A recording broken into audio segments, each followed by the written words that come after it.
मैंने 3-4 महीने निकाल दिए रिसर्च करने में, फाइंड आउट करने में। उसमें स्टॉक ऑलमोस्ट 70-80% चल गया था।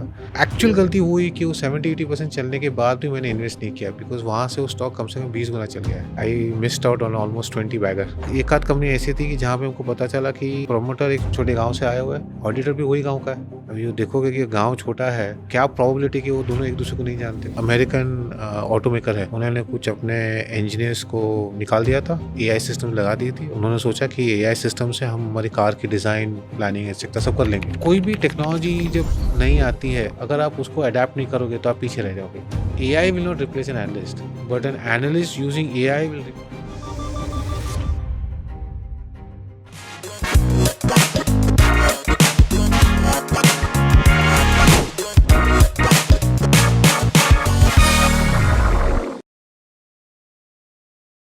Hi everyone.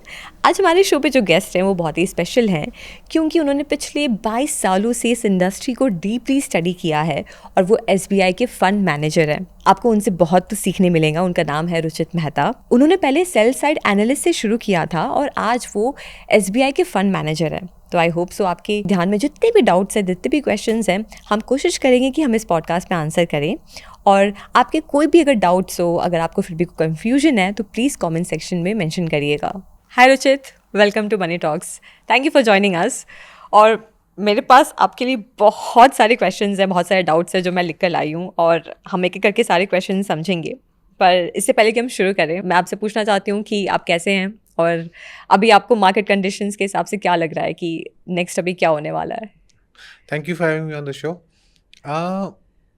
पर्सनली मैं बहुत बुलिश हूँ, क्योंकि अगर हम देखेंगे पिछले 1.5 साल से इकोनॉमी में बहुत सारे चेंजेस हुई है।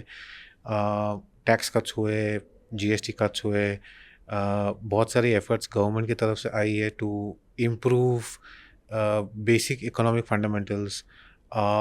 एंड अभी जैसे लास्ट 6 महीने 9 महीने का डेटा हम देखेंगे तो एक एक करके अलग अलग सेक्टर्स जो हम जनरली ट्रैक करते हैं फॉर कि इकोनॉमी की हेल्थ क्या है, तो वो- हर एक पैरामीटर देखेंगे ये वो सिर्फ एक इम्प्रूविंग ट्रेंड पे।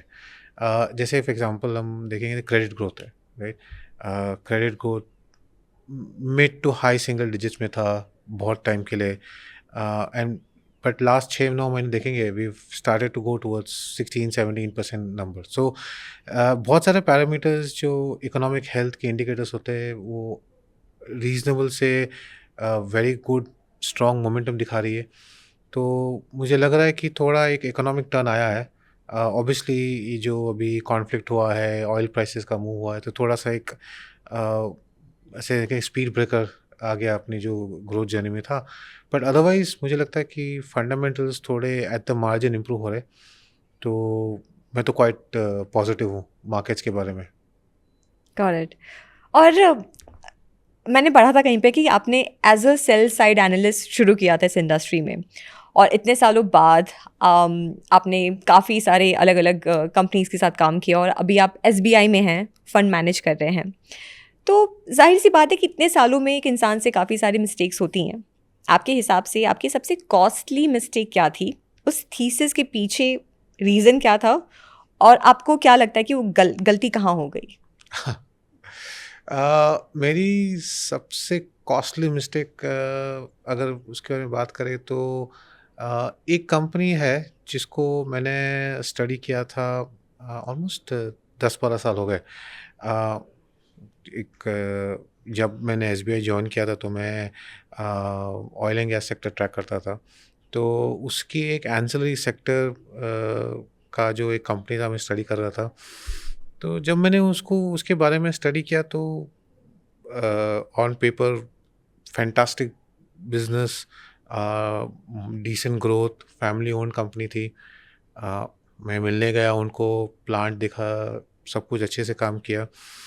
फिर वापस गया मेरे बॉस के साथ, वो हमने पूरा दिन बिताया मैनेजमेंट के साथ, प्लांट वगैरह देखा, सब कुछ देखा। एंड इनफैक्ट ऑन पेपर वो हमें तो फैंटास्टिक इन्वेस्टमेंट अपॉर्चुनिटी मिली थी। मेरे से गलती ये हो गई कि वो मैंने इन्वेस्ट नहीं किया। मैंने अपने आप को डाउट किया कि यार ये धंधा अच्छा है, प्रोमोटर अच्छा है, पर ये वैल्यूएशन क्यों इतने सस्ते थे? तब वो स्टॉक कुछ 8 या 9 के पी पे था। तो मैंने सोचा था कि अल्टीमेटली मार्केट क्यों इसको प्राइस नहीं कर रही है? अगर कंपनी ग्रोथ कर रही है, कैश फ्लोस है, रिटर्न ऑन कैपिटल है, प्रोमोटर्स जिनसे भी फीडबैक लिया, उनके कस्टमर से लिया, वेंडर से लिया, कंपटीशन से लिया, सबसे कि good family, good people in the business. तो ये वैल्यूएशन मेरे को समझ में नहीं आ रहा था। तो ना टिपिकली ऐसे हम देखेंगे तो लगता है कि यार जब everything is right right and you getting it for very cheap और आपको बहुत खुशी आती है एंड आप as as a portfolio manager और एज एन एनालिस्ट आप रेकमेंड करेंगे, आप पोर्टफोलियो में खरीदेंगे। तो वो मैं अपने आप को एक सेल्फ डाउट में चला गया कि यार ये क्यों इतनी सस्ती है कंपनी। और उसके पीछे मैंने 3-4 महीने निकाल दिए रिसर्च करने में, फाइंड आउट करने में, और उसमें स्टॉक ऑलमोस्ट 70-80% चल गया था। तो ठीक है, कॉस्ट ऑफ एजुकेशन जैसे कहते हैं, बट एक्चुअल गलती वो हुई कि वो 70-80% चलने के बाद भी मैंने इन्वेस्ट नहीं किया, बिकॉज वहाँ से वो स्टॉक कम से कम 20 गुना चल गया है। My God.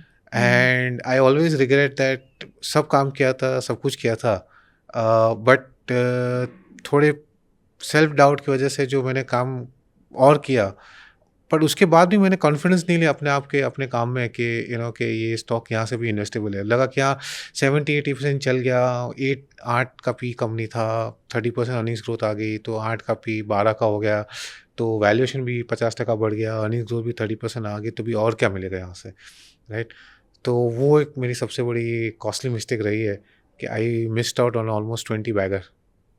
आप नाम बता सकते हैं? अवॉइड करना चाहूँगा स्पेसिफिक कंपनी का नाम। और ये किस साल की बात है? 10 साल पहले, 10 साल पहले। 2000 आई थिंक 12-14 के आसपास। पाइप कंपनी है, गुजरात बेस्ड है, बहुत बढ़िया कर रही है, and I still track it. Periodically मैं मिलने जाता हूँ उनको बिज़नेस के बारे में समझने के लिए। अभी तो सेकंड जनरेशन में बिज़नेस में आ गई है, बहुत एक्सपांशन भी कर लिया, तो I still like the company, but yeah I missed out on a big rally. और ऐसे ही रिटेल इन्वेस्टर्स के साथ भी होता है, राइट? जो खुद रिसर्च करते हैं, Yeah. उनको लगता है कि शायद मतलब नहीं करना चाहिए invest, may be they are in a doubt, और फिर वो स्टॉक परफॉर्म करने लगता है आफ्टर सम टाइम। तो ये जो रिग्रेट है, is it something which is like you have to be okay with it कि ठीक है? हाँ, सी इट इज़, ये एक इन्वेस्टिंग जर्नी का एक पार्ट एंड पार्सल है कि आप मिस्टेक करेंगे। और कभी कभार क्या होता है कि these are pleasant mistakes, happy mistakes, that you did the right work, कि आपने सही काम किया, आपने सही रिसर्च किया, सही कंपनी को ढूंढा। आई थिंक इसमें से लेसन मेरे हिसाब से जो मैंने पर्सनली लिया था कि आप काम करते रहिए, और मार्केट बहुत बड़ा है, ऐसे अपॉर्चुनिटीज़ आती रहती है, मिलती रहती है, क्योंकि मार्केट में बहुत सारे अनडिस्कवर्ड कंपनीज होती है, अनडिस्कवर्ड प्रोमोटर्स होते हैं, और मार्केट हमेशा सब कंपनी को सही वैल्यूएशन नहीं देती है, दोनों साइड पे, या लोअर साइड पे और हाई साइड पे, सही वैल्यूएशन कंसिस्टेंटली नहीं देती है, तो आपको अपॉर्चुनिटी मिलती रहेगी। तो हाँ, आप जब तक आप अपने प्रोसेस पे विश्वास रखते हो और उसमें डटे रहते हैं, तो कंटिन्यू आपको अपॉर्चुनिटी तो मिलती रहती है। आप इस इंडस्ट्री में ऑलमोस्ट 22 साल से हैं, हाँ जी। तो आपने बहुत सारे डिफरेंट डिफरेंट साइकिल्स देखे हैं, डिफरेंट डिफरेंट सिचुएशंस आपने एक्सपीरियंस किए हैं पर्सनली। एक ऐसा कौन सा अनपॉपुलर ओपिनियन है जहां आपको लगता है कि पूरा मार्केट एक सेक्टर को लेकर एक स्पेसिफिक थॉट एक एक तरह से सोच रहा है, और जब आप रिसर्च कर रहे हो तो रिसर्च कुछ और बता रहा है? अ, एक सेक्टर ऐसा है जो करंट एनवायरनमेंट में लोग बहुत ही बेरिश है, और अगर आप उसको एक्चुअली स्टडी करेंगे उस सेक्टर में जो हो रहा है, एंड रीजनेबल रीजन से, रैशनल रीजन से, कि लोग क्यों इतने बेरिश है, and it is technology sector, right, कि लोग बहुत ही बेरिश है उसके बारे में। एआई से क्या होगा, कितनी जॉब लॉसेस होंगी, या कितना ऑटोमेशन हो जाएगा, क्या इंडियन कंपनीज ये बिजनेस अपॉर्चुनिटी को कैप्चर कर पाएंगे कि नहीं, तो बहुत सारे डाउट्स है। एंड अगर हम जब कंपनी से बात करते हैं, ग्लोबल कॉम्पिटिटर से बात करते हैं, तो वजूद है, ऐसा नहीं कि मार्केट कुछ गलती कर रहा है ये समझने में, राइट।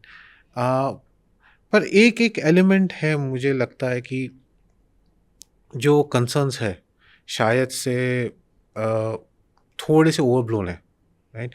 क्योंकि हर कोई नई टेक्नोलॉजी जब आती है तो सबको लगता है कि हाँ ख़त्म हो गया, अभी सेक्टर में कुछ होगा नहीं। जब क्लाउड आया था, क्लाउड कंप्यूटिंग आया था, तब लोगों को ऐसा लगता था कि ये लोग कैसे कैप्चर कर पाएंगे।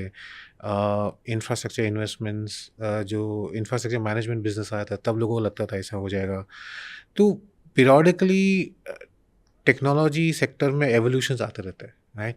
आपको देखना पड़ेगा कि कौन सी कंपनी वो नई टेक्नोलॉजी को, वो नए एवोल्यूशन को बरोबर से अडॉप्ट कर पा रही कि नहीं।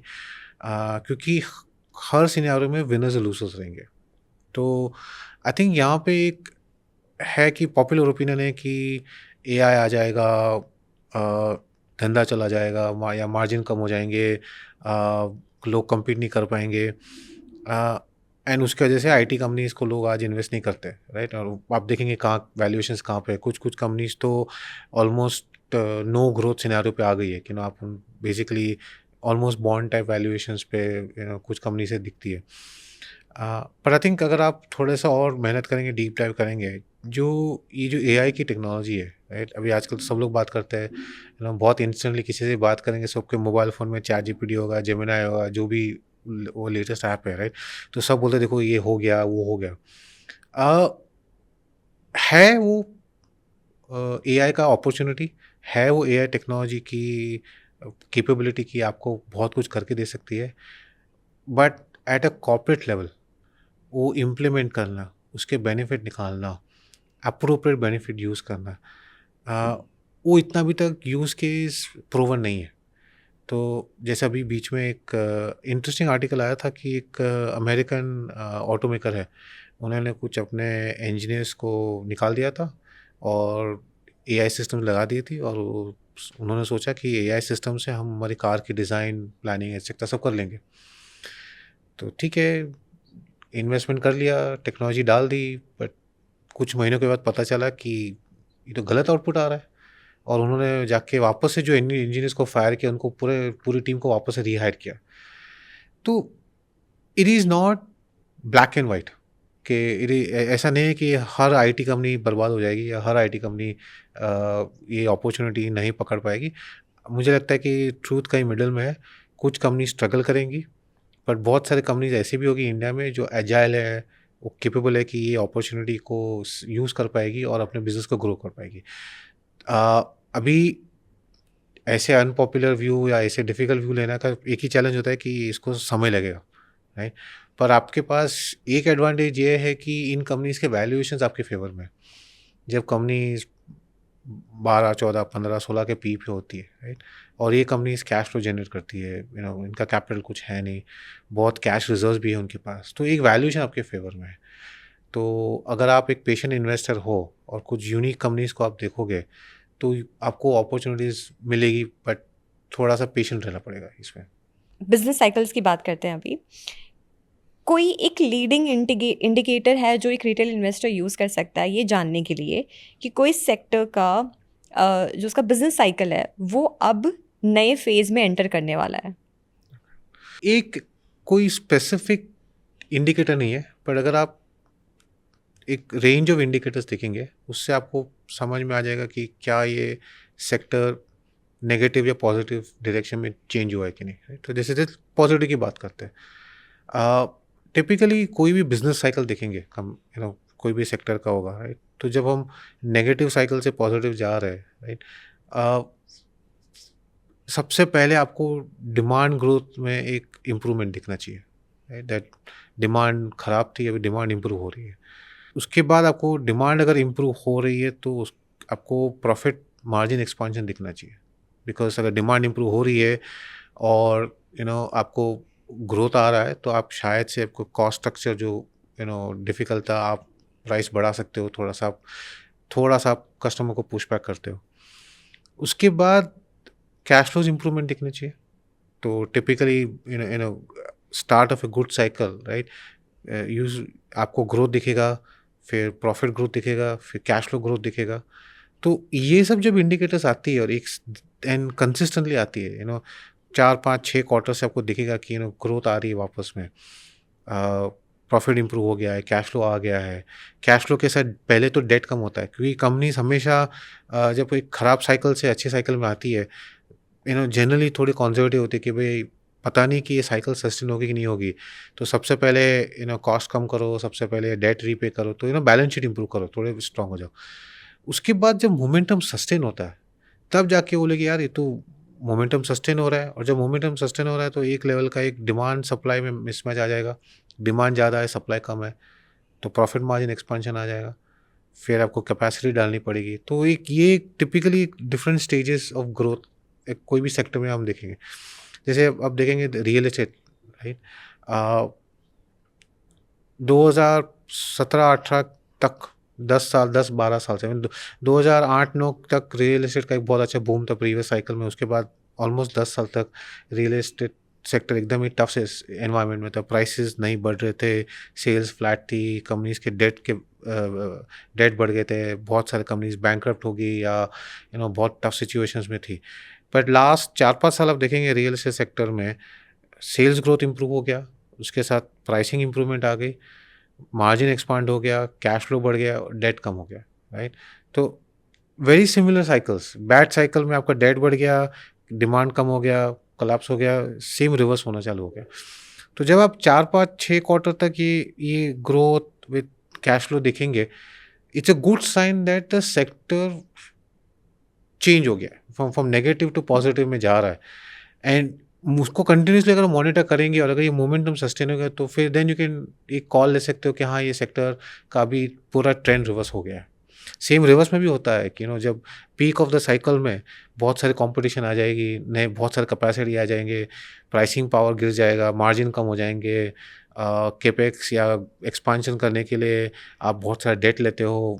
Peak of the cycle typically एम&ए हो जाता है, आप किसी को खरीद लेते हो, बहुत एक्सपेंसिव वैल्यूएशन पे लेते हो, आपको लगता है कि मैं बड़ा प्लेयर बन जाऊंगा, इंडस्ट्री कंसोलिडेट हो जाएगी, और फिर साइकिल टर्न होती है, बैलेंस शीट स्ट्रेस में आ जाती है। तो ये आपको मॉनिटर करना पड़ेगा। टिपिकली 4 to 6 क्वार्टर्स अगर एक पर्टिकुलर डायरेक्शन में you see the trend happening, तो आप एक कॉल ले सकते हो कि एक सेक्टर का ट्रेंड रिवर्स हो गया है, बोथ पॉजिटिव एंड नेगेटिव। और कोई अभी सेक्टर्स आपको ऐसे लग रहे हैं जो इस फेज़ में एंटर कर रहे हैं, ग्रोथ वाले फेज़ में? अ, जैसे स्टार्टिंग में मैंने बताया कि मैं इकोनॉमी के लिए थोड़ा पॉजिटिव हूँ, और मुझे लगता है यहाँ से इसीलिए शायद से मैं मार्केट के लिए थोड़ा पॉजिटिव हूँ।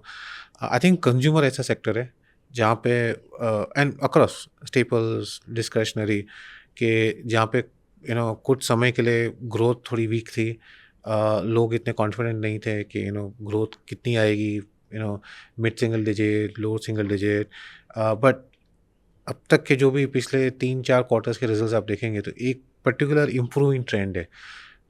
भी आप ऑटोमोटिव कंपनीज देखेंगे या फिर ई कॉमर्स कंपनीज देखेंगे, तो अक्रॉस द बोर्ड आपको दिखता है एक इम्प्रूवमेंट इन फंडामेंटल दिख रहा है। तो मुझे लगता है कि ये एक सेक्टर है जो थोड़ा सा एक इम्प्रूविंग ट्रेंड पे है। कितना सस्टेन करेगा, अपने we'll have to keep monitoring it. But I think it looks like कि लो ग्रोथ एनवायरनमेंट से बेटर ग्रोथ है। कितना स्ट्रांग वो एनवायरनमेंट है वो देखना पड़ेगा, बट आई थिंक एक एक रिवर्सल इन ट्रेंड आया है वहाँ पे। और रिटेल इन्वेस्टर्स की बात करते हैं, तो रिटेल इन्वेस्टर्स की सबसे पहली जो चॉइस होती है वो ये होती है कि या तो वो डिफेंस में इन्वेस्ट करना चाहते हैं, रेलवेज़ में, ईवीज़ में काफ़ी ज़्यादा इंटरेस्ट है। पर ये सारे सेक्टर्स जो हैं, इनमें से कई बार ऐसा होता है कि वो एक कुछ होते हैं जो लॉन्ग टर्म स्ट्रक्चरल प्ले होते हैं, और कुछ होते हैं जो एक बस शॉर्ट टर्म हाइप है। तो एक रिटेल इन्वेस्टर ऐसे कौन से 3 क्वेश्चंस कंसिडर कर सकता है, या फिर कौन से 3 मेट्रिक्स यूज़ कर सकता है जिससे वो पता कर पाए कि ये जो थीम्स हैं ये लॉन्ग टर्म स्ट्रक्चरल प्ले हैं या फिर बस एक हाइप है? सबसे पहला सवाल तो मैं ये पूछूंगा कि ये जो आप थीम देख रहे हो, उसकी अपॉर्चुनिटी साइज क्या है?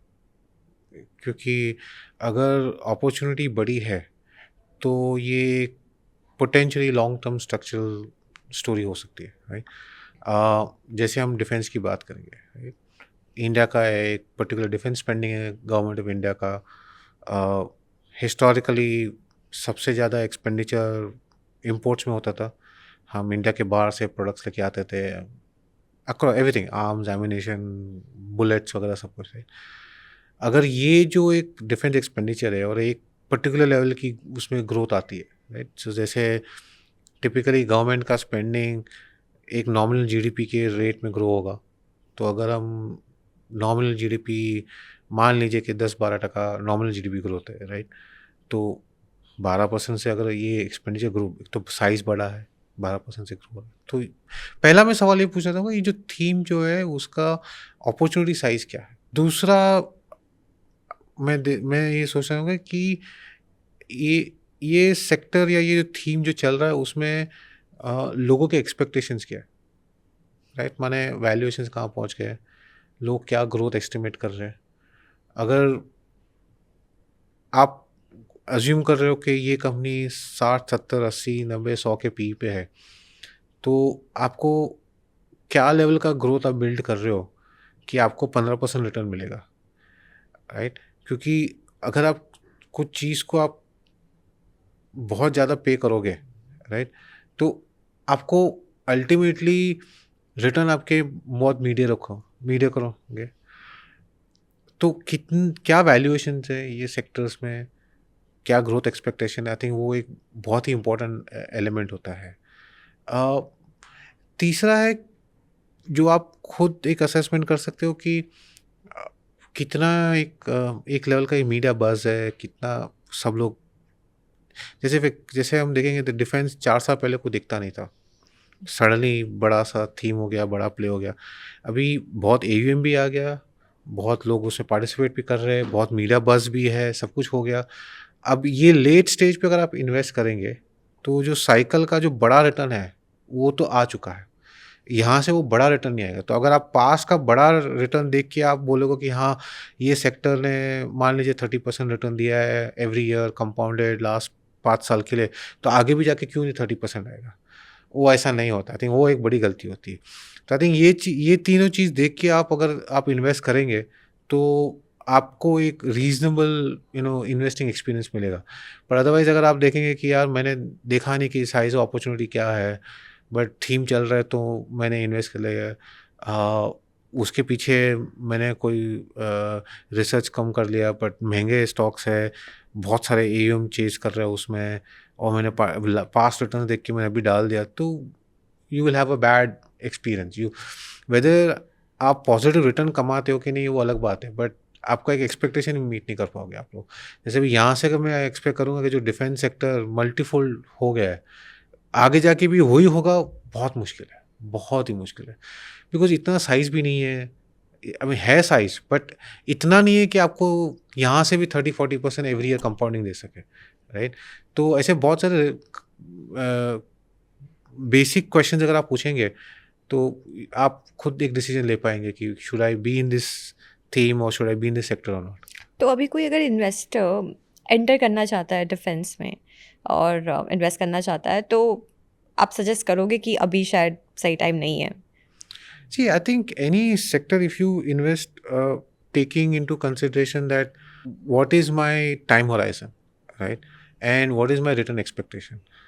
Some of the company, some कुछ कंपनीज है डिफेंस सेक्टर में जो अभी भी गुड ग्रोथ अपॉर्चुनिटीज है, उनके वैल्यूएशंस भी ओके है, एंड आप इन्वेस्ट कर सकते हो उसमें। पर क्या हर कंपनी का हर अपॉर्चुनिटी ऐसा नहीं है? आई वुड से दैट कोई भी अगर आप थीमेटिक इन्वेस्ट करना चाहे, make it a small part of the portfolio, don't make it very large. अगर आप डिफेंस थीम आपको अच्छा लगता है, आपको लगता है कि हाँ अपॉर्चुनिटी है बिजनेस का, ग्रोथ का, और मैं इन्वेस्ट करना चाहता हूँ, बट आप 50% बनाएंगे पोर्टफोलियो का, तो you run the risk of making a bad decision. But 5-10% of your portfolio, I think it is okay. और कोई थीम आपको अभी करंटली लग रहा है जो एक शॉर्ट टर्म हाइप है?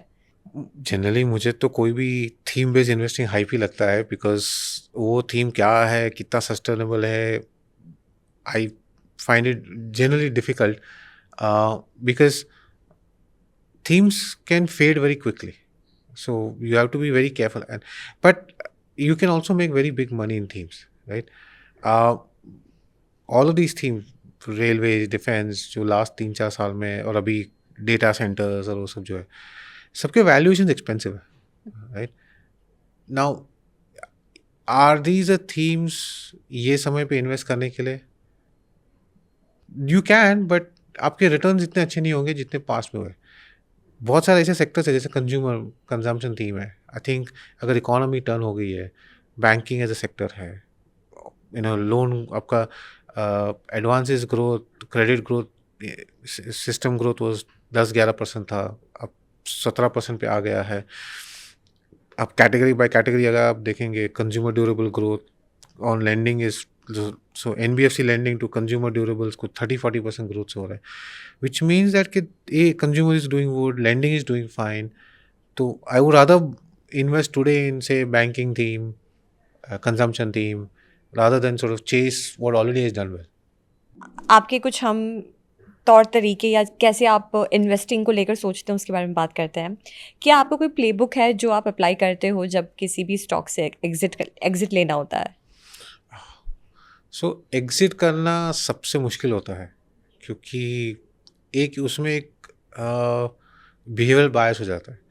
अगर आप वो, आपका इन्वेस्टमेंट सही गया, आपका कॉल सही गया और स्टॉक आपको रिटर्न दे रहा है, तो थोड़ा सा एक बायस हो जाता है कि अच्छी कंपनी है, अच्छी मैनेजमेंट है, ग्रोथ अच्छी है, आप अपने आप को जस्टिफाई करना करते हैं कि तो selling is the toughest, but आपको थोड़ा सा डिसिप्लिन रहना पड़ेगा उसमें। तो I think what I like to do is that आप कंटिन्यूसली आपके इन्वेस्टमेंट थीसिस को इवैल्यूएट करते दीजिए कि मैंने ये कंपनी में क्यों इन्वेस्ट किया था, ठीक, मेरे क्या रीजंस थे, मेरे टॉप 3 रीजंस क्या थे, क्या ग्रोथ था, क्या मार्जिन एक्सपेंशन था, कि क्या लो वैल्यूएशंस था, राइट?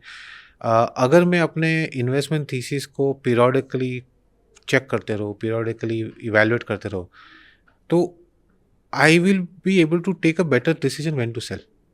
अगर मेरा इन्वेस्टमेंट थीसिस था कि यार ये कंपनी 30% ग्रोथ कर रही है और वैल्यूएशन 10 का पी है, 15 का आरओसी है, फॉर अ बिजनेस जो 30% ग्रोथ कर रही है, माने 3 साल में अर्निंग्स डबल हो जाएगी, राइट? और उसके बाद भी अगर ग्रोथ 20% भी रहेगा, तो और अगर वैल्यूएशन सिर्फ 8 का, इवन 15 पे भी चला जाएगा लॉन्ग टर्म में, तो my return should be x. Now अगर वही रिटर्न और स्टॉक उससे आगे चला गया, वो बिजनेस का पोटेंशियल है 15% ग्रोथ देना लॉन्ग टर्म में, बट मार्केट प्राइस कर रही है 25% ग्रोथ, वैल्यूएशंस 15 का शायद से सिर्फ 25 हो गया, तो आपको सम पॉइंट इन टाइम आपको कॉल लेना पड़ेगा कि यू नो जैसे it was under valued, now it is gone over valued, तो आपको बेचना पड़ेगा। दूसरा है कि जब आपका थीसिस कंप्लीटली गलत गया है, आपने सोचा था कुछ और ही हो रहा है, तो वहाँ पे आपको फिर एक यू नो बहुत ही डिसिप्लिन मैनर से एग्जिट करना पड़ेगा कि भाई यहाँ गलती होगी, I made a wrong decision, मेरा मेरा रिसर्च गलत था, या मेरा थिंकिंग गलत था, या मेरा जो थॉट प्रोसेस गलत था।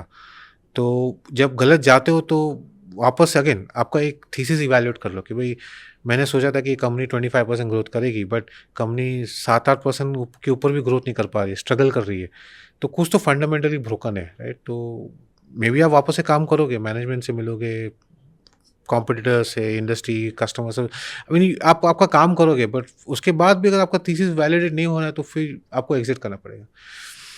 तीसरा इज ये वो हमेशा एक चॉइस होता है, because as a portfolio manager और एज एन इन्वेस्टर आपके पास मान लीजिए कि 500-600-700 कंपनीज इन्वेस्टेबल होती है, मे बी 1000 है, तो हर एक टाइम पे मार्केट हर सिक्योरिटी को एक प्राइस देती है, और एक प्राइस में एक इम्प्लाइड वैल्यूएशन है, इम्प्लाइड ग्रोथ है, तो आपके पास हमेशा चॉइस होती है कि क्या मैं आज कंपनी ए लूँ या कंपनी बी लूँ। और अगर कंपनी ए बहुत ही महंगी है, उसके रिलेटिव में कंपनी बी अगर सस्ती है, तो मैं क्यों ना स्विच करूँ। तो वो भी एक डायनामिक चॉइस होता है कि मेरे पास ऑलरेडी मैंने कंपनी ए में इन्वेस्ट किया है, इसका ये ग्रोथ प्रोफाइल है, इसका भी ये वैल्यूएशन है, बट सामने दूसरी अवेलेबल है जो अंडर वैल्यूड है शायद से, तो मुझे वो चॉइस चूज़ करना पड़ेगा कि भाई इसको बेचूँ और एक दूसरी वो कंपनी जो मिल रही है उसको इन्वेस्ट करूँ। तो ब्रॉडली 3 वेज कि आपके थीसिस को कंटिन्यूसली इवैल्यूएट करते रहो। अगर वो एक्सेस हो रहा है तो यू, और हो गया आपका रिटर्न टारगेट एक्सपेक्टेशन सब मीट हो गया, तो then you can sell it. Second is you go wrong, and third if you find something better. Got it, make sense, make sense. और वैसे ही एक मेरा आपसे सवाल है कि कई बार हमें कोई सेक्टर बहुत पसंद आता है, पर उसकी जो स्टॉक प्राइस है ऑलरेडी वो 3x अप होता है उस टाइम पे जब हम उसको ख़रीदना चाहते हैं। जैसे ईवीज़ की बात करें, एथर, ओला आप एग्जांपल में ले लो। अगर ट्रम्प ने कुछ कह दिया, कोई स्पीच दे दी, या फिर A20 के अराउंड कोई न्यूज़ आ गई, तो वो स्टॉक प्राइस बहुत ज़्यादा जंप कर जाता है। तो ऐसे सिचुएशंस में जैसे एथर के साथ भी हुआ कि जब उनका IPO लॉन्च हुआ था और आज के कंपैरिजन में उसका वैल्यूएशन वो ऑलमोस्ट 4 टाइम्स हो गया है। तो ये वैल्यूएशन डिलेमा में जब स्टोरी और जो प्राइस है वो डिसएग्री करती है, तो हमारा नेक्स्ट स्टेप क्या होना चाहिए? आई थिंक सबसे बड़ा आपको ये एफर्ट लेना पड़ेगा कि यहाँ से आगे जो ये कंपनी का फ्यूचर प्रॉस्पेक्ट है, and in terms of growth of the business and profit growth, right, what is it, हाँ कितने हद तक का है, ठीक है। अगर आपको लगता है कि, एंड जनरली ये होता है कि जब मार्केट कोई कंपनी को डिस्कवर करती है तो वैल्यूएशन उसके बढ़ जाते हैं, बट एंड बिजनेस फंडामेंटल तो चेंज नहीं होती। जस्ट बिकॉज आपके वैल्यूएशन बढ़ गए तो फंडामेंटल तो आपके जो है सो वही है। अगर आपका बिजनेस का मोमेंटम सस्टेन रहा, let's assume that EV sector में अपॉर्चुनिटी साइज बड़ी है, इंडिया में कुछ साल के इतने स्कूटर्स बिकते हैं, उसमें से स्कूटर्स का मार्केट शेयर एक्स है, उसमें से कंपनी ए का मार्केट शेयर वाई है, तो आप एक अजम्पशन कर सकते हो कि इतने तो ईवी हो जाएंगे, उसमें से इसका मार्केट शेयर ये होगा। वो अजम्पशन के पीछे कंपनी का क्या एक बिजनेस ग्रोथ है, राइट। अभी इसमें अगर आप बहुत हाई वैल्यूएशन पे ले रहे हो, तो अगेन जैसे मैंने बताया कि अगर आप बहुत हाई वैल्यूएशन में कुछ भी चीज़ लोगे तो आपको आपके रिटर्न एक्सपेक्टेशंस को टेम्पर करना पड़ेगा। बट कभी ऐसा भी होता है कि अगर हाई वैल्यूएशंस पे रहोगे, जब तक अर्निंग्स ग्रोथ सस्टेन होगा तो शायद से वो वैल्यूएशन तब तक सस्टेन रहता है। हमने बहुत सारे एग्जांपल्स कंपनीज के देखे कि जब तक अर्निंग्स ग्रोथ ठीक ठाक है, राइट, कि लेट्स अज्यूम के 15-20% ग्रोथ का एक्सपेक्टेशन है और कंपनी 15-20% ग्रोथ डिलीवर कर रही है, तो वो जो हाई वैल्यूएशन है वो सस्टेन रहता है, राइट। तो आपको वो रिटर्न अर्निंग्स ग्रोथ के हिसाब से मिलते रहेगा, राइट। तो ये इम्पॉर्टेंट है कि ये ग्रोथ जो कंपनी का है वो ग्रोथ सस्टेनेबल है, सस्टेन कर रहा है, या इसमें कोई स्टोरी में चेंज है। अगर आपको लग रहा है कि ये सेक्टर, ये कंपनी का ग्रोथ रेट सस्टेन होगा, राइट, बिजनेस फंडामेंटल साउंड है, तो अगर आप आपके रिटर्न एक्सपेक्टेशंस को मॉडरेट रखेंगे, you can still invest, right. But वही कि वो आप 3-4x देख के मत अज्यूम कीजिएगा और 3-4x होगा, नहीं, मे बी शायद से अभी जो कंपनी का आपने एग्जांपल दिया उसको लिस्ट होके हार्डली कुछ 1.5-2 साल हुआ है, 1.5 साल भी नहीं हुआ है, उसमें इतना हाई रिटर्न हो गया है। वो रिटर्न गोइंग फॉरवर्ड तो नहीं मिलने वाला आपको। पर अगर यहाँ से आपको अर्निंग ग्रोथ से 25-30% आया और उसमें अगर वैल्यूएशन थोड़ा डीरेट हो गया तो आपको 15% रिटर्न मिला, आई यू हैप्पी विथ 15? अगर आप खुश हो कि ये रिटर्न में मिलेगा तो I am happy with it, then fine, then you can look at it. But you will make, आप वो गलती करोगे, वो पास, मोस्ट इन्वेस्टर्स का रिटेल का क्या होता है कि वो पास रिटर्न देख के, वो थीम देख के, वो थीमेटिक करके एक्साइट हो जाता है, और फिर रिटर्न कम आता है तो थोड़े दुखी हो जाते हैं। तो आई थिंक ये एक मिसमैच सबसे ज़्यादा एक एक्सपेक्टेशन का है। दूसरा है कि हर टाइम हर लेवल पे आपको कंपनी को रिसर्च करते रहना पड़ेगा, आपको स्टडी करते रहना कि ये बिजनेस है, क्या ग्रोथ सही डायरेक्शन में है कि नहीं है, कि क्या ग्रोथ का मोमेंटम सस्टेन कि या टूट गया है। अगर ग्रोथ मोमेंटम खराब हो गया है तो फिर आपको रिटर्न तो नहीं, अब शायद से लॉसेस भी आ जाएंगे। थीमेटिक फंड्स की जब हम फैक्ट शीट चेक करते हैं तो ऐसे कोई मेट्रिक्स हैं जिसको हम देख के पता कर सकते हैं कि ये फंड सच में थीम्स में इन्वेस्ट कर रहा है या नहीं? आई थिंक वो बहुत ही इम्पोर्टेंट है। हर हर फंड का एक एसआईडी रहता है, जिसमें वो लोग आउटलाइन करते हैं कि हम क्या क्या सेक्टर्स या क्या क्या थीम्स में इन्वेस्ट कर, अंडरलाइंग कैटेगरीज है उसमें इन्वेस्ट करेंगे। तो फर्स्ट तो आपको वो डॉक्यूमेंट में से पढ़ना पड़ेगा कि अगर ये थीम है तो इनका ये थीम का डेफिनेशन क्या है, राइट। मुझे याद है कि एक समय ऐसा था कि अभी भी है कि बहुत सारे इंफ्रास्ट्रक्चर फंड्स में टेलीकॉम और बैंकिंग स्टॉक्स भी होते थे। क्या बेसिस पे आप बैंकिंग स्टॉक्स को थीम में डालोगे मुझे नहीं पता है। जो रेगुलेशन थीमेटिक फंड्स का रिक्वायरमेंट है कि आप पर्टिकुलर थीम में आप 80% इन्वेस्ट कर सकते हो, 20% का आपको लीवे है कि आप कहीं पे भी इन्वेस्ट कर सकते हैं। तो ऐसा भी हो सकता है कि फार्मा फंड में आईटीसी हो जाए या आईटी फंड में कोई फार्मा कंपनी हो, but that is not true thematic investing. I think true thematic investing is कि 100% of the portfolio is aligned to the theme that you are saying.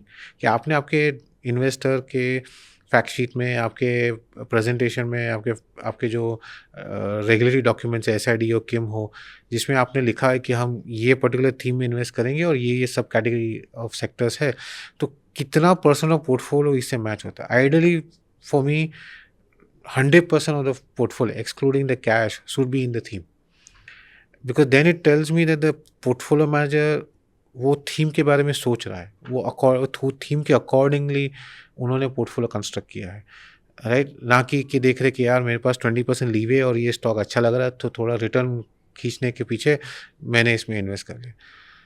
वो तो कोई लॉजिक है नहीं। अगर मैं ऑटो सेक्टर फंड मैनेज कर रहा हूँ और उसके 20% लीवे में मैंने जाके कोई क्विक कॉमर्स कंपनी को खरीद लिया, अभी वो थोड़ा एक स्ट्रेच ऑफ इमेजिनेशन है कि क्विक कॉमर्स स्कूटर पे आता है तो वो एक ऑटोमोटिव का थीम हो गया, बट वो सही नहीं है। दैट्स आई थिंक आपको स्टडी करना पड़ेगा कि एक्चुअल पोर्टफोलियो में क्या है। थोड़ा पोर्टफोलियो मैनेज, नॉट जस्ट कि ये फैक्ट शीट देखिए, may be 3 4 5 let's say every quarter का एक फैक्ट शीट निकाल के देखिए कि एग्जैक्टली फंड मैनेजर कैसे पोर्टफोलियो कंस्ट्रक्ट कर रहा है एंड क्या वो थीम के अलाइनमेंट में है कि नहीं, जो उन्होंने आपने कमिट किया था at the time of fund के लॉन्च पे। अगर वो है then that is a true thematic fund. Ruchit, मेरा आपसे एक और सवाल है कि अगर हम इलेक्ट्रॉनिक्स मैन्युफैक्चरिंग, डिफेंस या फिर एनर्जी की एक वैल्यू चेन बनाएं, रॉ मटेरियल से लेकर फाइनल प्रोडक्ट तक, तो आपको इस पूरे वैल्यू चेन में कहाँ पर आपको कहाँ पे प्रॉफिट मार्जिन ज़्यादा दिखता है और आपको लगता है कि कहाँ पे इन्वेस्ट करना चाहिए और कहाँ पे इन्वेस्ट नहीं करना चाहिए एक रिटेल इन्वेस्टर को? श्योर। आई थिंक इसमें ना 3 अलग तरीके से देखना चाहिए। कोई भी कमोडिटी कंपनी अगर आप देखेंगे, सबसे पहले आपको देखना चाहिए कि अ, क्या जो कोर कमोडिटी है जिनमें उनका बिजनेस है, क्या उनके पास उनकी खुद की सप्लाईज है कि नहीं। तो क्या वो माइन ओन करते हैं कि नहीं, क्या वो माइन लीज पे है। तो वो एक सबसे बड़ा इम्पोर्टेंट कि क्या उनके पास कमोडिटी का रिसोर्स का ओनरशिप है कि नहीं। दूसरा कि क्या वो लोएस्ट कॉस्ट प्रोड्यूसर है कि नहीं। ज़रूरी नहीं कि सबसे लोएस्ट कॉस्ट रहेंगे, बट क्या उनका कॉस्ट स्ट्रक्चर फेवरेबल है कि नहीं। तो जो कमोडिटी कंपनी के पास रिसोर्स भी है और कॉस्ट स्ट्रक्चर भी कम है, प्रॉफिट मार्जिन सबसे ज़्यादा वहीं पे रहेगा। जैसे इंडिया में बहुत सारे एग्जांपल्स है जहाँ पे कमोडिटी कंपनीज है जो खुद की माइंस ओन नहीं करती है, बाहर से प्रोड्यूस करती है, वो सिर्फ रीप्रोसेस करके एंड प्रोडक्ट बना के बेचती है। कुछ है सिर्फ माइनिंग करती है और वेरी हाई प्रॉफिट मार्जिन से उनके। अगर हम डिफेंस देखेंगे तो सबसे ज़्यादा प्रॉफिट मार्जिन डिफेंस में वो सेगमेंट्स में रहेगा जहाँ पे टेक्नोलॉजी की ओनरशिप है। क्योंकि सिर्फ मैन्युफैक्चरिंग में प्रॉफिटेबिलिटी है, बट रिलेटिवली आपकी जो टेक्नोलॉजी में जो मार्जिन है वो ज़्यादा है। तो अगर आप मान लीजिए ड्रोन की टेक्नोलॉजी है, अभी ड्रोन की टेक्नोलॉजी एक्चुअली तो कमोडिटाइज हो रही है। जो बेसिक ड्रोन्स की है सब लोग बनाते हैं, आजकल बच्चे लोग आईआईटी या इंजीनियरिंग कॉलेजेस में कंपटीशन में पार्टिसिपेट करके खुद के ड्रोन्स भी बना लेते हैं, बट वो को टेक्नोलॉजी नहीं है। बट जो टेक्नोलॉजी है जो आर्म फोर्सेस यूज़ करेगी, जिस हिसाब से इधर डिफेंसिव या ऑफेंसिव मेजर्स में यूज़ होगा, और वो यूनिक है, डिफरेंशिएटेड टेक्नोलॉजी है, तो जो वो टेक्नोलॉजी ओन करेगा सबसे ज़्यादा प्रॉफिट मार्जिन वहाँ रहेगा। तो मैं कोई भी डिफेंस कंपनी में देखूंगा कि क्या आप असेंबलर हो, कि मैंने आप अलग अलग वेंडर से पार्ट्स लेके एक बड़ा इक्विपमेंट बना के आप आर्म्ड फोर्सेस को बेच रहे हो, या आप खुद की टेक्नोलॉजी बना रहे हो जो आप या तो डायरेक्टली आर्म फोर्सेस को सप्लाई कर रहे हो या फिर एक थर्ड पार्टी असेंबलर को दे रहे हो। सो जो जहाँ टेक्नोलॉजी है वहाँ पे आपको वो सबसे ज़्यादा प्रॉफिट मार्जिन दिखेगा। इलेक्ट्रॉनिक मैन्युफैक्चरिंग में अगेन 2 टाइप के लोग होंगे। एक तो वो जो खुद की ब्रांड ओन करते हैं, जैसे कंज्यूमर ड्यूरेबल कंपनीज़ है जिसकी उनकी खुद की ब्रांड है। तो अगर आप ब्रांड ओन कर रहे हो तो वहाँ पे सबसे ज़्यादा प्रॉफिट मार्जिन रहेगा, क्योंकि आप कस्टमर पे कर रहे हैं ब्रांड के लिए। पर अगर आप सिर्फ एक आउटसोर्स मैन्युफैक्चरर है तो वहाँ पे I think profit margin generally कम होती है। Mid to low single digits में प्रॉफिट मार्जिन होती है, बिकॉज आप बड़े स्केल पे बना रहे हो। तो वहाँ पे प्रॉफिटेबिलिटी या कैश फ्लो जनरेशन ज़्यादा वहाँ पे होगा जिनके पास एक लो कॉस्ट स्ट्रक्चर है, और सबसे इम्पॉर्टेंट है कि उनके पास एक बैलेंस शीट का कंट्रोल है। अगर आप कस्टमर को बहुत ज़्यादा आप क्रेडिट पीरियड दे रहे हो तो आपका वर्किंग कैपिटल अटक जाएगा, लो मार्जिन है, हाई वर्किंग कैपिटल है, उसको फंड करने के लिए आपको डेट लेना पड़ेगा, तो business is not sustainable. But अगर आप हो कि आप 5% 6% मार्जिन पे भी काम कर रहे हो, बट कस्टमर से आपको एडवांस आ रहा है, आपका नेगेटिव वर्किंग कैपिटल है, तो आप बहुत ज़्यादा फ्री कैश जनरेट करोगे, आप बहुत ज़्यादा अच्छा सा आरओसी आपका बनेगा।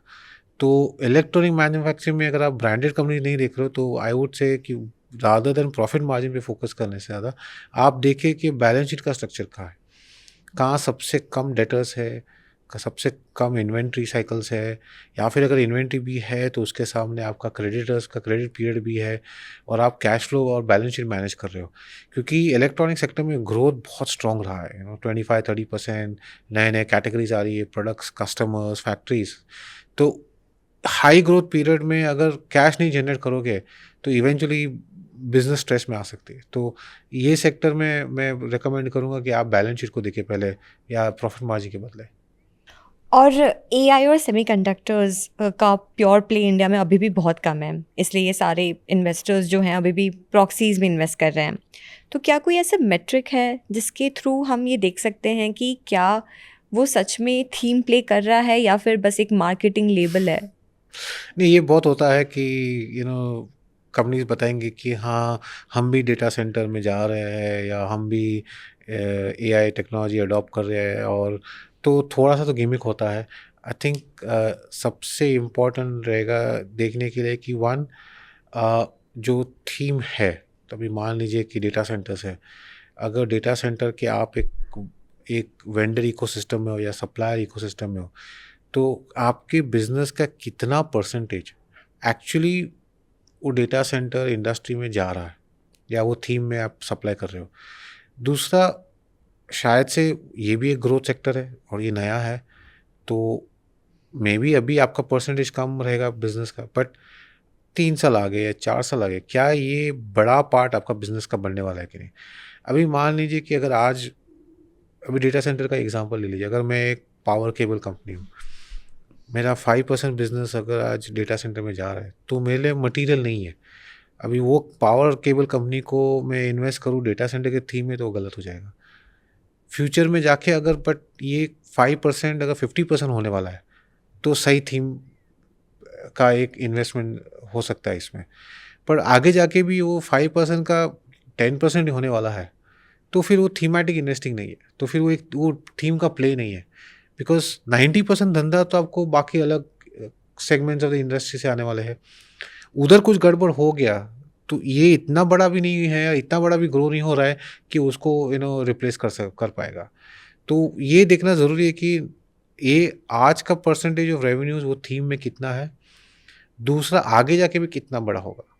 अगर दोनों सही डायरेक्शन में है तो आप कह सकते हो कि ये एक एंसिलरी प्ले है, इनडायरेक्ट प्ले है, तो मैं इसमें इन्वेस्ट करूँगा। बट अगर वो दोनों का आंसर नहीं है, आपको सेटिस्फैक्ट बरोबर नहीं दिखता है, तो फिर वो थीम का इन्वेस्टमेंट नहीं है, क्योंकि उसके बिजनेस के ड्राइवर्स कुछ अलग होंगे।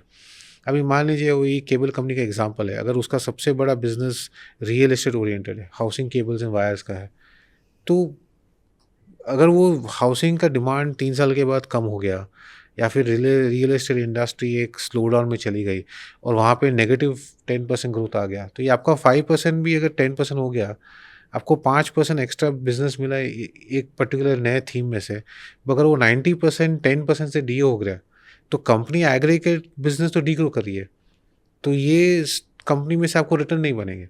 तो ये आपको एक देखना पड़ेगा कि कितना परसेंट अभी है और कितना परसेंट फ्यूचर में जाके हो सकता है, तो ही आप एक सही डिसीजन ले पाएंगे कि क्या ये एक थीम का एक इनडायरेक्ट वे ऑफ इन्वेस्टिंग है कि नहीं। अंडरस्टूड। और फिर मतलब ये सिर्फ इतना चीज़ फॉलो करके रिटेल इन्वेस्टर अश्योर हो सकता है कि this is the first one of it. हाँ। आई थिंक दिस इज ये एक पहला स्टेप होगा समझने के लिए कि थीम का एक्सपोजर कितना है। दूसरा फिर आपको स्टडी करना पड़ेगा कि अगर ये जो थीम है जो आप एक्सप्लोर कर रहे हो, इसमें क्यों ये कंपनी को बिजनेस मिलेगा या क्यों ये कंपनी इसमें ग्रो कर पाएगी, क्यों ये कंपनी इसमें ये थीम में पार्टिसिपेट कर पाएगी। क्या उसके पास प्रोडक्ट है, टेक्नोलॉजी है, लो कॉस्ट है, टेक्निकल टाई अप है, राइट।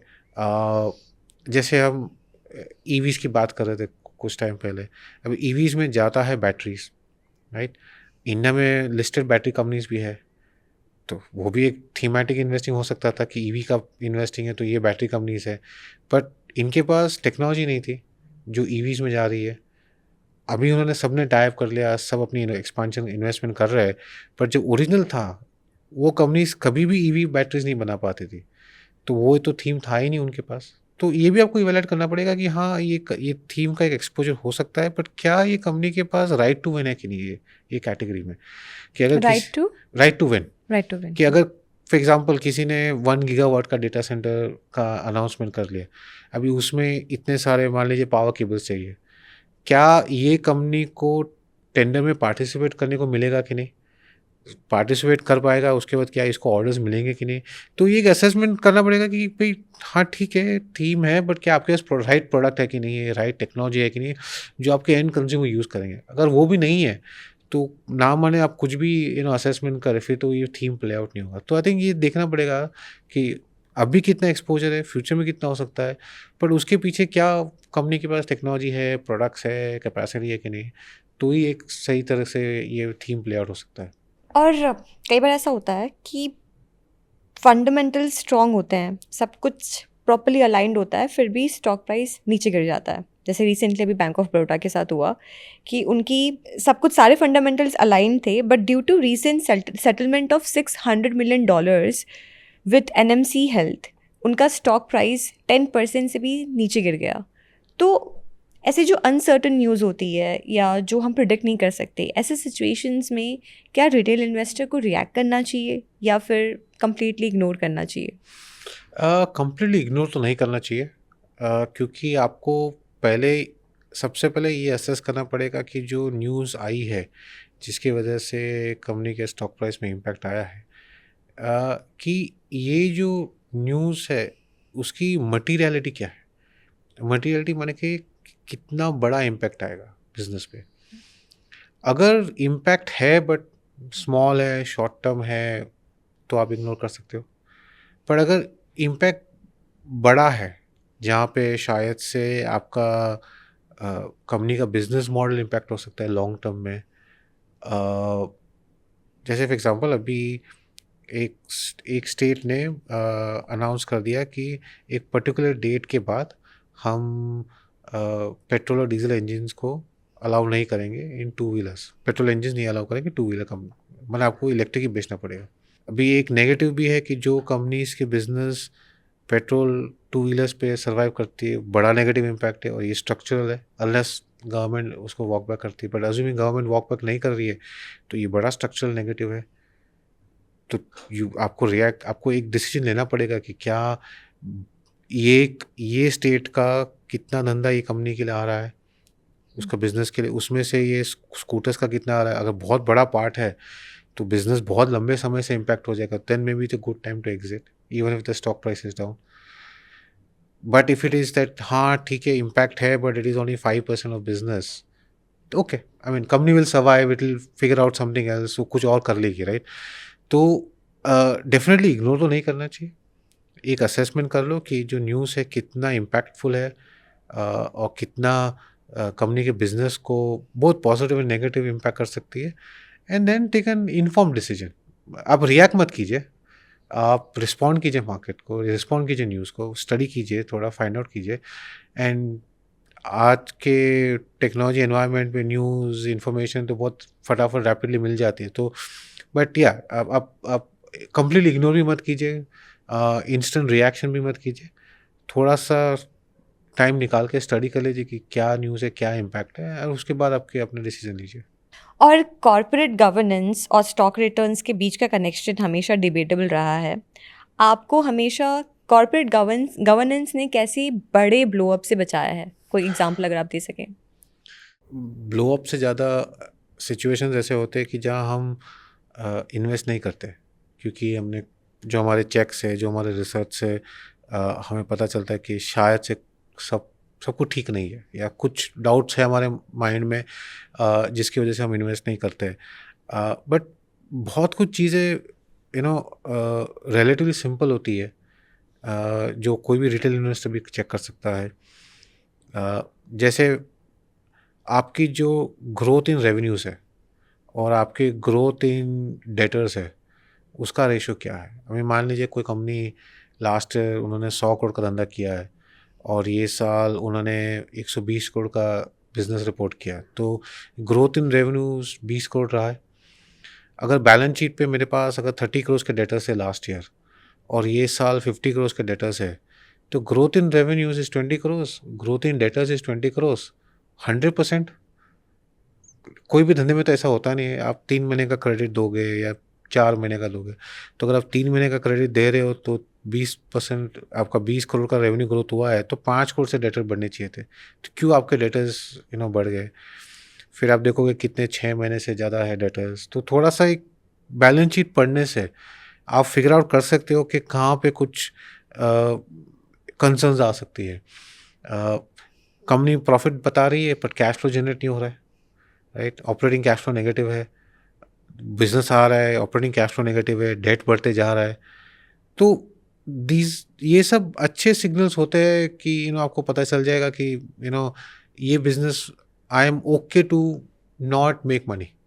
ओके, मैं इन्वेस्ट। अभी जैसे बहुत इंटरेस्टिंग एग्जांपल्स भी आते रहते हैं हमारे पास। जैसे एक बार एक छोटी कंपनी को हम इवेल्युएट कर रहे थे, तो अभी स्मॉल कंपनीज में दूसरी भी प्रॉब्लम होती है कि ऑडिटर पता नहीं कौन होता है। तो स्मॉल पार्टनरशिप फर्म्स होती है या सिंगल चार्टर्ड अकाउंटेंट होता है। तो एक आध कंपनी ऐसी थी कि जहाँ पे हमको पता चला कि प्रोमोटर एक छोटे गांव से आया हुआ है, ऑडिटर भी वही गांव का है। अभी देखोगे कि गांव छोटा है, क्या प्रोबेबिलिटी कि वो दोनों एक दूसरे को नहीं जानते हो। तो अगर अब 15 साल से वो आपके साथ बैठा हुआ है। अच्छा, दूसरा कि अगर आपके बोर्ड ऑफ डायरेक्टर्स में 15 साल 20 साल से सेम बंदे बैठे हैं, राइट, और क्या वैल्यूएट कर रहे हैं आपके बोर्ड पे, क्या वो वो प्रोमोटर जो बोल रहा है वही रबर स्टैम्प करके दे रहे।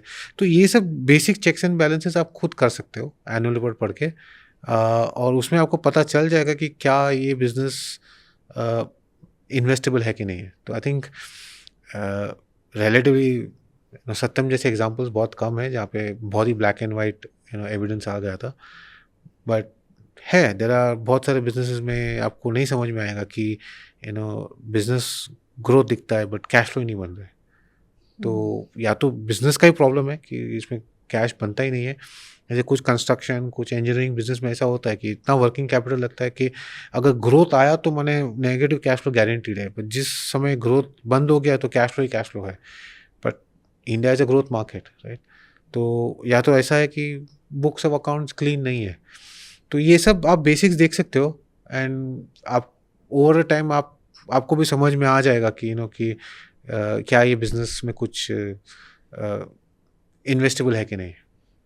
पर ऐसे कोई स्पेसिफिक आई थिंक देख लीजिए, इंडिकेटर्स नहीं है? आप यही जैसे जैसे मैंने बताया कि आप growth in revenues versus growth in debtors, अगर वो रेशियो बढ़ते जा रहा है कि पहले growth in revenues versus growth in debtors was 0.25, फिर 0.25 का 0.35 हो गया, फिर 0.5 हो गया, मैंने बढ़ते जा रहा है, तो मैंने कुछ तो गड़बड़ है। मैंने आप टेक्निकली धंधा दिखा रहे हो बट पैसा नहीं मिल रहा है आपको। आप बहुत सारे डेटर्स राइट ऑफ करते हो over a period of time, operating cash flow नहीं है, डेट बढ़ते जा रहा है, राइट? तो चेंजेस इन अकाउंटिंग पॉलिसी, अगर आप बहुत फ्रीक्वेंटली आपकी डेप्रिसिएशन पॉलिसी चेंज कर रहे हो या आपकी इन्वेंट्री वैल्यूएशन पॉलिसी चेंज कर रहे हो, तो good science to tell you कि आपको every few years every year आपको अकाउंटिंग पॉलिसी क्यों चेंज करनी है, अनलेस आप कुछ मैनेज कर रहे हो, राइट? बहुत सारा आपका, अगर आपका एक्सपेंस कैपिटलाइज कर रहे हो आप, right? So these our basics जो आप खुद चेक कर सकते हो, जिससे आपको ब्रॉड इंडिकेटर आएगा कि थिंग्स आर फाइन और things are not fine. Quantitative funds और एआई का यूज़ अभी काफ़ी ज़्यादा हो रहा है इन्वेस्टिंग में, तो ऐसे वो कौन से क्वांट मॉडल्स हैं जो ह्यूमन एनालिस्ट को पीछे छोड़ रहे हैं? आई आई विश मैं आपको बोल सकूं कि ऐसे मॉडल्स आ गए जो ह्यूमन एनालिस्ट के आगे चल गए। सी फंडामेंटली ये जो क्वांटिटेटिव मॉडल्स है या एआई मॉडल्स है, राइट, वो एक चीज़ बहुत अच्छी तरह से करते हैं, वो इंफॉर्मेशन को प्रोसेस करते हैं और इंफॉर्मेशन को ढूंढ के देते हैं आपको बहुत कम समय में, राइट? अगर मुझे 100 कंपनी के एनुअल रिपोर्ट्स में से निकालना है कि इस 100 कंपनीज के कितने कंटिजेंट लायबिलिटीज़ है या कितने प्रोमोटर्स के सामने क्रिमिनल केसेस है, तो समय लगता है। पर अगर एआई यूज़ करोगे तो आपको बहुत फटाफट आपको ये इन्फॉर्मेशन मिल जाएगी। तो क्वांट मॉडल्स है, ये एआई बेस्ड टेक्नोलॉजी है जो it helps a good analyst become better. क्या वो ऐसा समय है कि these AI things can do a better decision making than the analyst or fund manager? Not yet, because a lot of investing is आप numbers देखते हो, facts देखते हो, पर उसके बाद आप decision ले रहे हो based on circumstance, decision ले रहे हो आप based on experience, conditions, lot of factors, right, which the AI models don't really have, right? uh, quantitative models are good, हमारे पास भी एक क्वांट फंड है जो हमने एक क्वांट मॉडल बनाया था, हमने 7 साल से उसको टेस्टिंग किया था। उसके एक एडवांटेजेस है जो एक ह्यूमन के बायसेस को ओवरकम कर सकता है। सो उनके भी टाइम पीरियड्स होते हैं जहाँ पे वो एक ह्यूमन पोर्टफोलियो मैनेजर से बेटर करते हैं, but it is not 100% time. कभी कभी वो भी फॉल्स सिग्नल्स पकड़ लेते हैं, क्योंकि वो सिर्फ नंबर्स पे जा रहे हैं। तो जब जैसे फॉर एग्जांपल अगर कोई स्टॉक में बहुत अग्रेसिव मोमेंटम है तो वो चेस करते रहेगा, पर जो ह्यूमन सोच के बोलेगा कि यार ये बहुत अग्रेसिव मोमेंटम हो गया है, वैल्यूएशन बहुत ज़्यादा हो गया है, डिफ़िकल्ट है यहाँ से पैसे बनाना, 3 साल में पैसे नहीं बनेंगे, ये स्टॉक अंडर परफॉर्म करेगा, ये वो क्वांट मॉडल डिसीजन नहीं ले पाएगा बट ह्यूमन ले पाएगा। तो क्वांट का ग्रेट एडवांटेज है कि it helps, it gives a good idea, and yes at times does better but not always. AI अच्छा टूल है, वो एक अच्छे एनालिस्ट को बेहतर बनाता है, पर वो अच्छे एनालिस्ट को रिप्लेस नहीं कर पाता है।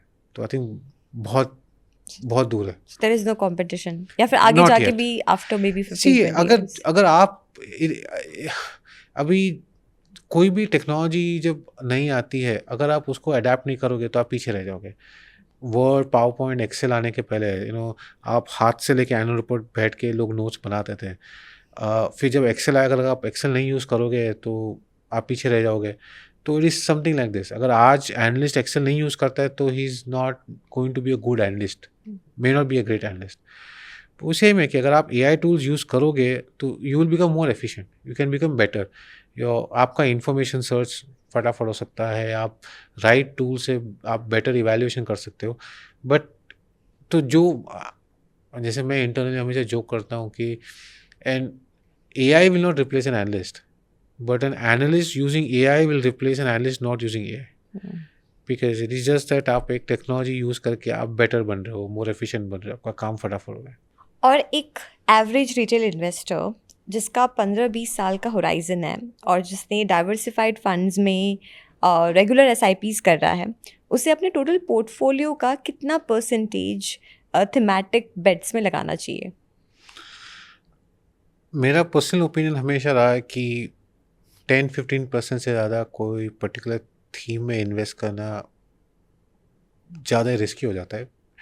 दो चीज़ें हैं, अगर आप 15-20 ईयर का टाइम होराइजन देख रहे हो तो उसमें वो पूरे 20 ईयर साइकिल में वो पर्टिकुलर थीम अच्छा करेगा कि नहीं करेगा, क्वेश्चनेबल हो जाता है। दूसरा है कि अगर आप बहुत बड़ा पोर्शन आपका एक पर्टिकुलर थीम में इन्वेस्ट करते हो तो आप एक ज़्यादा एक अग्रेसिव पोजीशन बना रहे हो और सही गलत जाने का प्रोबेबिलिटी सेम रहता है। तो और उसको फिर लॉन्ग टर्म में उसको, अगर मान लीजिए कि आपने कोई एक पर्टिकुलर थीम में इन्वेस्ट कर लिया स्टार्टिंग में और आपने उसको 50% के आपके पोर्टफोलियो में ले लिया और अगर आप गलत गए तो वो जो अंडर परफॉर्मेंस है उसको रिकवर करने के लिए आपको और रिस्क लेना पड़ेगा, राइट? बिकॉज मान लीजिए कि आपका एक्सपेक्टेशन है कि 20 ईयर्स 15% कंपाउंडिंग मुझे इन्वेस्ट करना है, पर अगर वो आपने एक गलत थीम में इन्वेस्ट कर लिया और आपका पहले यह साल कुछ कम रिटर्न आया या लॉस हो गया आपका, तो उसको रिकवर करने के लिए आपको थोड़ा और एग्रेसिव रहना पड़ेगा। तो you start compounding your problems. तो I think pure thematics, I personally don't think कि 10-15% के ऊपर आपके पोर्टफोलियो में रहना चाहिए। Have a good allocation to 15-20 साल का अगर आप व्यू ले रहे हो तो large and mid cap funds, mid cap funds, small cap funds, or flexi cap, multi cap. These are good strategies to own because आपको एक अच्छा flavour of both large mid and तीनों का मिल जाएगा आपको, and you will see a lot of funds can deliver that good returns over a 15-20 year period. और sectoral investing के लिए क्या कोई ऐसा गोल्डन रूल है जो नॉन नेगोशिएबल है और ऑलवेज और नेवर से शुरू होता है जो हर एक रिटेल इन्वेस्टर को ध्यान रखना चाहिए? Never more than 15% of your portfolio. Always have more than two sectoral or thematic funds. So आप अगर आप 15% इन्वेस्ट कर रहे हो सिर्फ एक ही थीम में मत डालिए, अगेन एक्सेसिव रिस्क आप ले रहे हो, तो 15% के ऊपर मत जाइए। आइडियली एटलीस्ट 2 थीम्स या 2 सेक्टरल फंड्स को आप चूज़ कीजिए इन्वेस्ट करने के लिए। और तीसरा, जो बहुत मोमेंटम में है उसको चेस मत कीजिए, क्योंकि आप चेस करोगे आप प्रोबेबिलिटी घटती जाती है सही जाने की। तो अगर आज आप डिफेंस में इन्वेस्ट करेंगे पास के रिटर्न्स देख के तो आप गलत जाओगे। अगर आप अपने 21 ईयर ओल्ड सेल्फ को एक एडवाइस दे पाते आज तो वो क्या होती? Simple, start investing early, regular SIPs and as much of your net take home as you can. The सबसे बड़ा मेरा लेसन रहा है लास्ट 20+ ईयर्स मार्केट्स में रहने का, is the power of compounding. Initially आपको लगता है कि कहाँ मैं 500, 1000, 2000 जो भी मेरा इन्वेस्टमेंट है मैं इसमें इन्वेस्ट कर रहा हूँ तो क्या ही बन जाएगा मेरे लिए, राइट? और वो जब हम यंग रहते हैं, नई नई नौकरी है, नया करियर शुरू हुआ है, पहला पगार आता है, तो एक इच्छा हो जाती है कि यार अभी तो कमाया है, पहला पगार आ गया है, खर्चा कर लो, कुछ कुछ भी अपने आप के लिए ले लो, फैमिली के लिए ले लो, तो वो एक बहुत टेम्पटेशन होता है। फिर इन्वेस्टिंग हाँ कर लेंगे, टाइम तो है, वो PF तो जा ही रहा है, तो ये सब आता है। But I think if you start day 1, 20 years compounding, अगर हर साल आप एक परसेंटेज आपका इनकम आप डालते रहेंगे मार्केट्स में, there is nothing better. It is जैसे बहुत लोग बोलते हैं कि दुनिया का 8वां अजूबा है is compounding in the financial markets. वो आप खुद मैथ कर लीजिए, कंपाउंडिंग एट 15% फॉर 20 ईयर्स, आप कितना, अगर 1000 रुपये महीने का भी डालेंगे कितना आपका वो रिटर्न बनेगा, and you will be just amazed at it. So the earlier you start in life the better it is. तो मैंने नहीं किया था at 21, I also fell into that trap, spent my money initially, but yeah I mean thankfully because मैं financial markets में ही था तो जल्दी सीख मिल गई कि भाई ये तो अच्छे पैसे लॉन्ग टर्म में बन सकते हैं, तो मैंने बाद में शुरू किया था। बट या 21 years young, I would say day 1 first salary only start investing. And when did you actually start? Oh, 2 years later. Okay.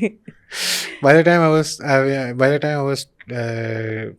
think I was what, 23, 24, I realized that this nothing better. तो कुछ अच्छी किताबें पढ़ी थी, तो plus senior colleague से तो सब ने अच्छी एडवाइस दी थी, तो मैंने बोला ठीक है यार। तब इनिशियली सेल साइड में था तो थोड़ा लीवे भी था, तो हम स्टॉक्स भी करते थे इन्वेस्टिंग, तो कुछ कुछ इंडिविजुअल स्टॉक्स पे इन्वेस्ट किया था। बट बाद में एक बार एक्सपीरियंस से समझ में आ गया कि discipline way every month SIP best decision you can make. You can do other investments along the way, but just doing a certain percentage fixed directly into your fund is nothing better. Absolutely, यही advice I think जितने भी youngsters हैं उनको भी यही सोचना चाहिए कि सोचो मत कि हम Yeah. मे बी जब इतना कमाएंगे तो तब इन्वेस्ट करना शुरू करेंगे। आज आप जितना भी कमाते हो उसमें से थोड़ा सा भी पैसा निकाल के साइड पे अगर आप उसका कंपाउंडिंग इफेक्ट देखोगे तो आपको मे बी आफ्टर 10 years पता चलेगा कि आप कहाँ थे और कहाँ से कहाँ आ गए थ्रू इन्वेस्टिंग। रुचित, हमने एक नया सेगमेंट इंट्रोड्यूस किया हमारे शो में जहाँ पे हम ऑडियंसेस से क्वेश्चंस लेते हैं। तो कुछ क्वेश्चंस हैं हमारे पास आपके लिए और ऑडियंस के लिए। अगर आप चाहते हो कि ऐसे क्वेश्चंस आप हमको भेजो और हम अपने गेस्ट को पूछें, तो उसके लिए आप इंस्टाग्राम पे जाइए, हमें फॉलो करिए और स्टोरीज चेक करते रहिए और वहाँ पे आप अपने क्वेश्चन सबमिट कर सकते हो। तो सबसे पहले क्वेश्चन है, Gurjeet is asking, in spite of having such a high AUM, how are you able to deliver returns? One is good solid research. तो हमारे टीम का एक ये सबसे बड़ा एक एडवांटेज है कि हम लोग सब अपने आप को एक पहले रिसर्च एनालिस्ट समझते हैं कि हमारा सबका जॉब है कंपनीज को अंडरस्टैंड करना, बिजनेसेस को अंडरस्टैंड करना। और हम लोग, हमारे सबका बैकग्राउंड, हमारे टीम में जो जो भी है, पोर्टफोलियो मैनेजर है, जो भी, हम सब एक ओरिजिनली एक रिसर्च एनालिस्ट रहे हैं या हम अभी भी रिसर्च कर रहे हैं। तो I think good research is the biggest contributor to delivering returns. Second is discipline. Discipline बहुत ही important होता है, and particularly when आप कोई investment कर रहे हो तब, क्योंकि if you overpay you will get mediocre returns. So you have to pay the right valuation, the right price. तो वो अगर आप डिसिप्लिन आप छोड़ दोगे तो फिर आपके रिटर्न्स फिर मीडियोकर होते जाएंगे। तो good research compounded with good discipline I think helps us to still deliver decent returns to our investors. Marut asks, is 15% CAGR possible on a 20-year horizon? I think ये एक बहुत ही interesting question है, क्योंकि how should I expect my portfolio to grow over the next 20 years, right? I mean, what should be my return expectation, right? And in general, I think of it कि अगर India में long term अगर economic growth X है, right, और अगर वो 10-year benchmark return government securities का अगर आपका पर्टिकुलर रिटर्न है, उसके ऊपर आपको कितना एक्स्ट्रा रिटर्न चाहिए for the risk that you take in equity markets. Historically India में अगर हम देखेंगे कि the equity risk premium, right, जो investing in equities over and above investing in, say, fixed income and benchmark, let's say, government bond, typically has been around 6%, give or take, right? So अगर 10-year government bond 7% return दे रही है तो 6% extra equity से मिलता है, तो equity का return 13-14% के आसपास रहा है इंडिया में। तो अगर आप कोई भी 25 साल का पीरियड निकालेंगे, right, over the last 10-12 years, you will see India gives about 14-15 give or take return. So over that time period, India government bond yield has been around 7-8%, तो 6% के आसपास का आपका equity market का risk premium रहा है। अभी going forward, right, so now the equity risk premium also is a function of what is inflation, right? Bond yields also are a function of what is inflation. So if India keeps having 4-5% inflation, then you can see bond yields will be 7% and risk premium is 6%. So you can still think 13-14%. But if India long term structurally, right, becomes a more and more developed country, then it is possible the bond yields go down. So अगर bond yields कम होते हैं, India का 10 year bond yield 5% हो जाता है, जैसे US में भी 5%, then you can't get 14-15% return. Then maybe your equity return expectation should be say 10%, right? Because 5% अगर bond yield है तो आपका इन्फ्लेशन भी 3-4% होगा, right? तो you can't expect a very high equity premium. So I think going forward, if you are, अगर आप सोच रहे हो कि मुझे 13-14% रिटर्न मिलेगा, you are safe, you don't have a very high expectation. Problem आजकल ये होता है कि बहुत सारे इन्वेस्टर्स एक्चुअली पिछले सिर्फ 5 साल में आए, पोस्ट कोविड बहुत लोग आए, bulk of the market actually आज के जो नए बहुत नए इन्वेस्टर्स सिर्फ 5 साल से इन्वेस्टिंग कर रहे हैं, तो उन्होंने सिर्फ पोस्ट कोविड का बुल मार्केट देखा है जहाँ पे स्मॉल कैप्स ने 30% कैगर रिटर्न दिया है, तो उनको लगता है कि ये तो नॉर्मल है. तो आई थिंक वो नॉर्मल नहीं है. बट हाँ, if you think that India can grow at 7% GDP, bond plus inflation, ये सब नॉर्मल रहेगा, तो can India deliver 13-14-15% return over a 20 year time period? Quite possible. Makes sense. Thank you so much, Richard, for joining us today. And आपने मेरे पास जो भी questions थे उसके जो भी insights आपने share किए हैं, I hope so audience के लिए valuable हो. और comment section में हम ज़रूर check करेंगे उनके जो भी doubts हैं, वो जब हम part 2 करेंगे हमारे podcast का, तो उसमें वो सारे questions हम cover करेंगे. Thank you so much. Thank you, आपके शो पे बुलाने के लिए मुझे धन्यवाद. शुक्रिया.